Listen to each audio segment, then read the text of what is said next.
I own a small business in San Francisco, and we have under 10 employees, small business. And I've got to tell you guys, the level of chaos that's happening from this administration and the level of inconsistencies and unknowns that are happening because of this administration are completely untenable.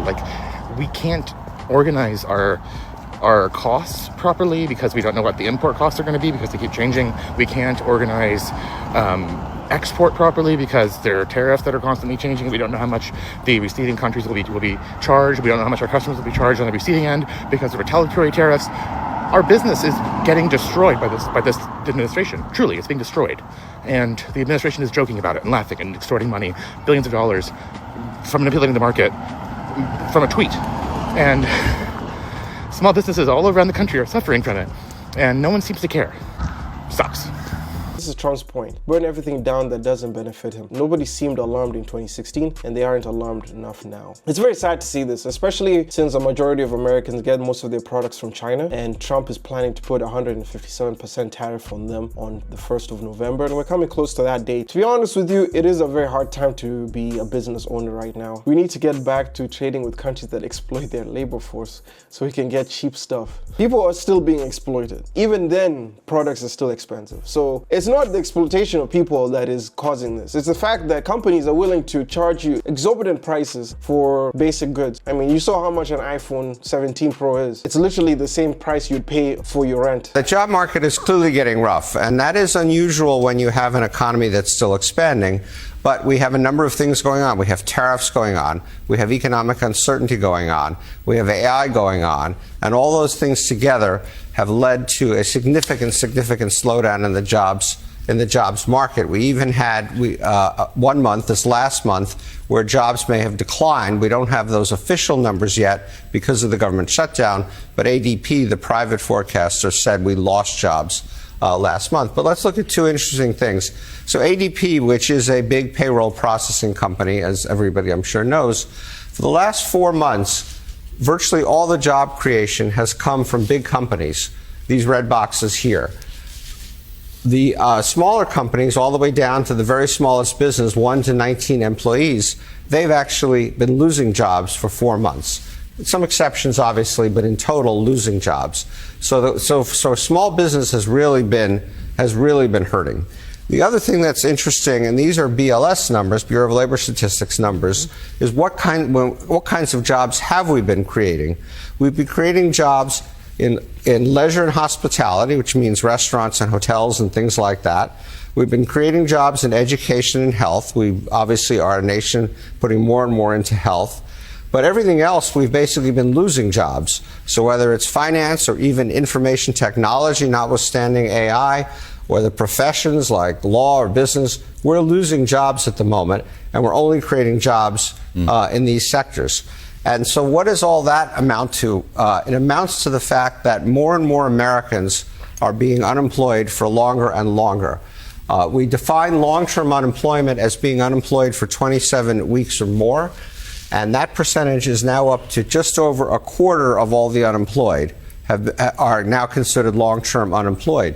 Put aside COVID, that is the highest percentage since back here in 2016, and it is rising. And so you have more and more people in the long-term unemployed ranks.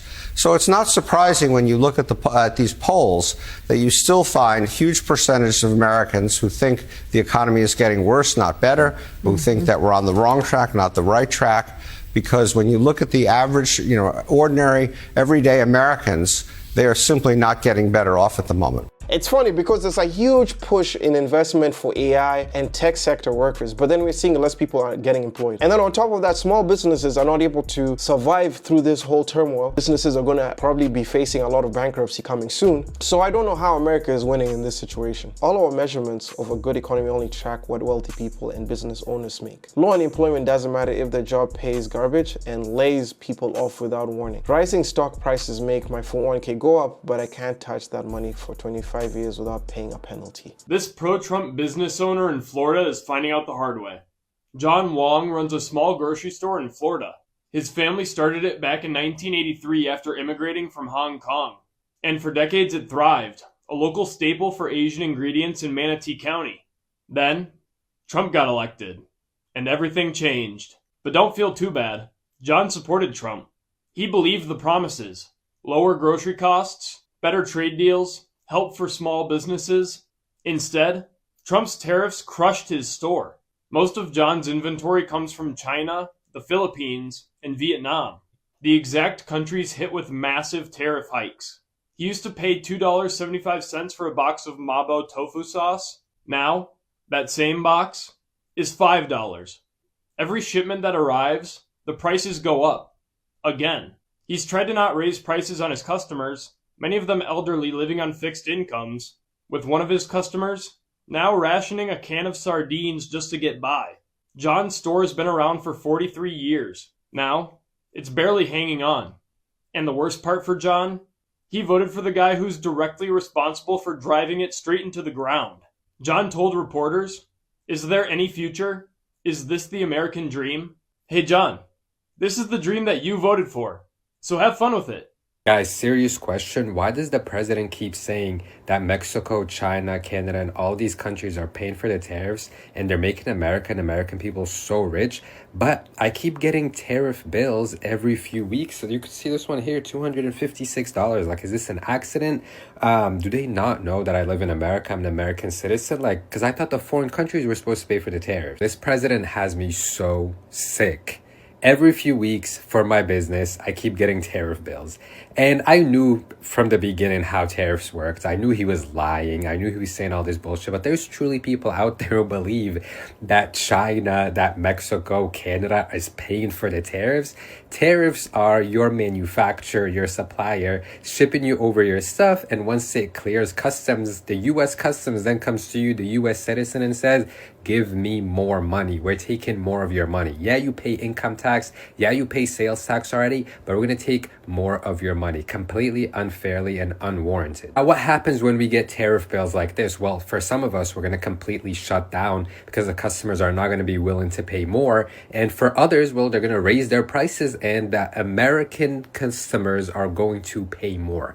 So who do tariffs hurt in this equation that I've just laid out to you? There's me, the American business owner who can't get my products manufactured here in the US, so my only options are to either shut up shop and close down my business or pay tariffs to the US government when they come and collect them just like this.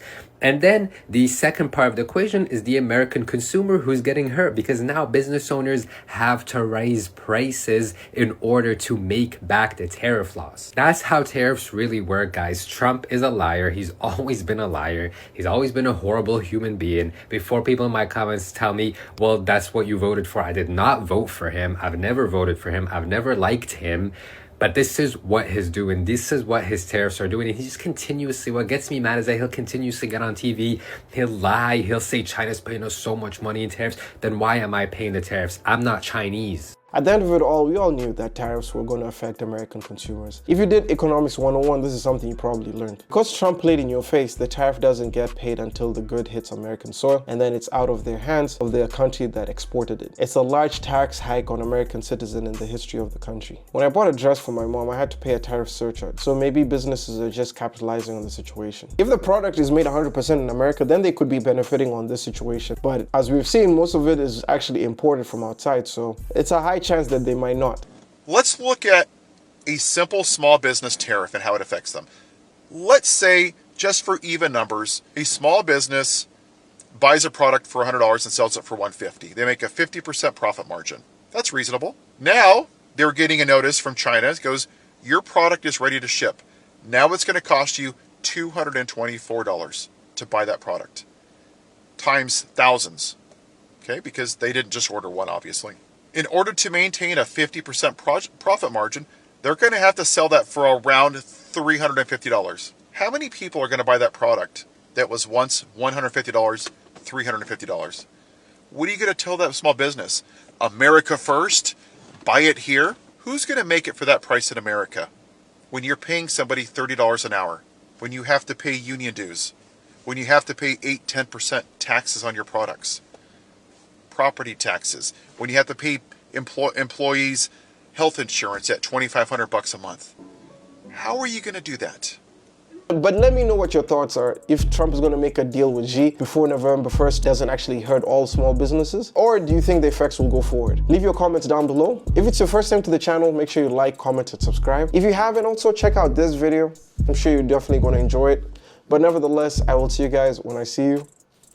Peace.